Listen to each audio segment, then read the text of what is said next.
Surname की वजह से हुई। राहुल गांधी ने पार्लियामेंट में जो बोला कि साहब मोदी साहब के रिश्ते क्या हैं अडानी से, ये बात बाहर आनी चाहिए, पता लगना चाहिए लोगों को। उसके बाद ही वो केस पूरा सक्रिय हुआ और यहां तक का मसला चल रहा है। तो असल सरनेम अडानी का है, मोदी का नहीं है। मामला 2019 का है। अगर मोदी पर होना होता तो इस बीच में ही हो गया होता, और अडानी पर है इसलिए 2 साल की सजा है। इसीलिए हाईकोर्ट तक में रिलीफ नहीं मिला राहुल गांधी को, और सुप्रीम कोर्ट में क्या होता है ये हम लोग देखें। लेकिन जहां तक मसला पसमानदा का है, नरेंद्र मोदी ने गेम तो सही खेला था, और उनकी अगर आप पॉलिटिक्स को देखें, खास करके जो जातिगत समीकरण है, नरेंद्र मोदी हर बार यू टर्न लेते हैं। पहले उन्होंने एंटी मुस्लिम भरपूर राजनीति की, लेकिन एक सीमा के बाद वो चीज नहीं चल सकती। पिछले इलेक्शन में केवल 37% वोट उनको मिला। अगर हिंदुओं की ही बात करें तो साहब आधे हिंदुओं ने भी वोट नहीं किया उनको। असल में हिंदू पर पॉलिटिक्स होती नहीं है। इस देश में सारी पॉलिटिक्स जातियों पर निर्भर करती है। लेकिन मसला जो था कि जिस तरह से टॉर्चर किया गया, जो अभी गर्ग साहब कह रहे थे, लिंचिंग किसकी हुई? पसमानदाओं की। उसमें कई अंसारी हैं, कई उसमें और दूसरी जातियों की हैं। उसी में बहुत सारी जातियां, उसमें धोबी भी है, उसमें नाई भी है, उसमें वाल्मीकि भी है, उसमें जुलाहा भी है। ये सारी जातियां उन पसमानदाओं में। वही गरीब तबका है इस देश का। मुसलमानों का तकरीबन 95% वो पसमानदा है। वो इलीट नहीं है, वो अशराफिया नहीं है।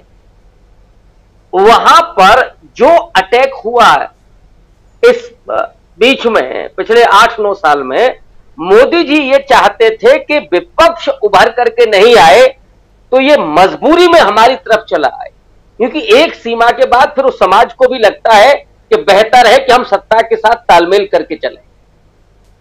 हमारा कोई हित रक्षक नहीं है, हमारी कोई बात करने वाला नहीं है। उत्तर प्रदेश में देखिए कि अल्पसंख्यकों ने जिस पार्टी को पिछले 15 साल तक वोट किया, वो सज्जन बोल नहीं पा रहे हैं।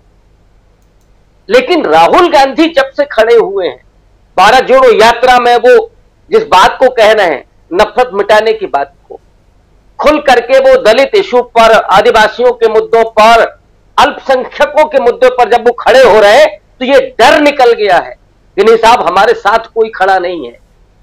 और इस वजह से अब वो चाहे मैत्री यात्रा करें या कोई यात्रा करें, अब मुझे नहीं लगता कि वो पसमानदा मुसलमान भी मोदी जी के साथ, या वो ट्रिपल तलाक वाला इशू, इस सबके चलते वो आएगा। और अगर वो थोड़ा बहुत उम्मीद भी बने तो फिर वो असम के मुख्यमंत्री पर्याप्त हैं, या भक्तगढ़ पूरे पर्याप्त हैं। वो मोदी जी की भी नहीं सुनते। फिर इतना दिमाग में उनको नफरत भर दी गई है, वो बेसिकली बीमार हो चुके हैं। अब उस बीमार मानसिकता का इलाज मोदी जी के पास भी नहीं है, और उस चक्कर में बेचारे वो सत्ता गंवा बैठेंगे। इसलिए पसमानदा हो या दलित हो, मोदी जी ने कभी नहीं, गर्ग साहब कह रहे थे कि साहब वो माफी मांगेंगे क्या? उन्होंने तो हिंदुओं के कत्लेआम पर माफी नहीं मांगी, छोड़ दो, तो पसमानदा मुसलमानों का सवाल है। गुजरात में ऊना कांड हुआ और तमाम दलितों की मूछें काटी गई, पेशाब पिलाई गई, उनकी औरतों के साथ बलात्कार हुए। मोदी जी खामोश रहे। एक बार लखनऊ के अंबेडकर विश्वविद्यालय में आकर के उन्होंने कहा, मेरे दलित भाइयों को मत मारिए, मुझे गोली मार दी। अब इसको कैसा आप स्टेटमेंट कहेंगे? आदिवासी पर सरेआम पेशाब हो रही है, आदिवासियों को कुचला जा रहा है। मोदी जी ने राष्ट्रपति तो बना दिया आदिवासी, क्या बोले वो अब तक? वो कभी बोलते नहीं है, वो सिर्फ मन की बात करते हैं। ब्रांडिंग होती है, वो फ्रांस से लेकर के अमेरिका तक हो रही है। लेकिन समय बदल गया है, हवा बदल गई है, और उसमें ये जो नफरत जो घोली गई थी, ये जो डर पैदा किया गया था, उस नफरत और डर को राहुल गांधी ने अपने 4000 किलोमीटर की यात्रा से उसको बिल्कुल खामोश कर दिया है, उस डर को बेपर्दा कर दिया है। अब लोगों में उस तरह का भय नहीं है, उस तरह की साइकोलॉजी से अब वो लोग बाहर निकल रहे हैं और इसीलिए वो खुल करके बोल भी पा रहे हैं। इस देश के जोड़ने की बात करना, सौहार्द की बात करना, धर्मनिरपेक्षता की बात करना, समाजवाद की बात करना कहां से गुनाह है? आप देखिए, 1 साल पहले जब आप अगर लिख दें कि आप धर्मनिरपेक्ष हैं तो कितने हमले होते थे, आपको डर लगता था, हमको डर लगता था। लेकिन आज वो स्थितियां नहीं है। ये राहुल गांधी का वो प्रयास है कि जिसने इस देश में फिर से मोहब्बत को पैदा किया है। इसीलिए गर्ग साहब कह रहे थे ना कि राहुल गांधी का बाहर रहना बेहद जरूरी है।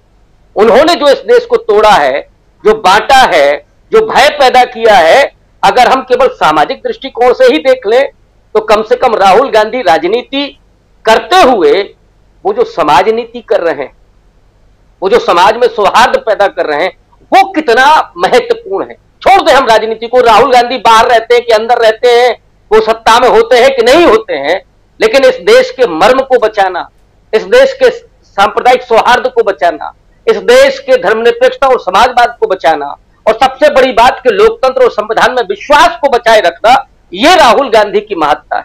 और इसीलिए आज राहुल गांधी की लोकप्रियता, उसमें जितना पंख लग रहे हैं, आप देखिए लगातार ट्रेंडिंग में राहुल गांधी। और ऐसे भक्त लोग भी जिनकी आंखें खुल गई हैं इधर, हालांकि बहुत सारे की नहीं खुली हैं, वो अभी भी है कि नहीं 2 साल की तो सजा होनी चाहिए, 2 साल की उनका बस चले तो राहुल गांधी के लिए कौन सी सजा मुकर्रर करते। लेकिन बहुत सारे भक्तों की आंखें खुली हैं। टमाटर का जो थोड़ा सा पड़ रहा है जेब पर भारी, और जब बच्चों को नौकरी नहीं मिल रही है तब उनसे जरा पूछिए तो वो कहते बाकी तो मोदी जी ठीक है लेकिन नौकरी नहीं मिल रही। तो बाकी तो जो ठीक है वो राहुल गांधी ठीक कर रहे हैं कि नहीं, ये जो बीमारी थी उससे बाहर निकलिए। इसलिए राहुल गांधी का बाहर रहना, राहुल गांधी का वो समाज नीति करना, हम राजनीति की बात ही नहीं कर रहे हैं, वो ज्यादा महत्वपूर्ण है आज की तारीख में। और इसीलिए हम सारे लोग ये मान रहे हैं कि इस केस से तय होगा कि संविधान और लोकतंत्र की बात करने वाला, सौहार्द की बात करने वाला इस देश में बाहर होगा या अंदर होगा। बहुत बड़ी बात आप कह रहे हैं और बिल्कुल वही बात गर्ग साहब भी कह रहे थे कि ये तय, और प्रशांत टंडन जी भी पहले कह चुके हैं कि ये तय होगा, ये एक नज़ीर पेश करेगा ये फैसला आने वाले वक्त में कि लोग जो हैं 140 करोड़ जनता अंदर होगी या बाहर होगी। ये बहुत बड़ी बात है। जरा आना चाहता हूँ प्रोफेसर अखिल स्वामी जी, आपसे भी समझना चाहता हूँ।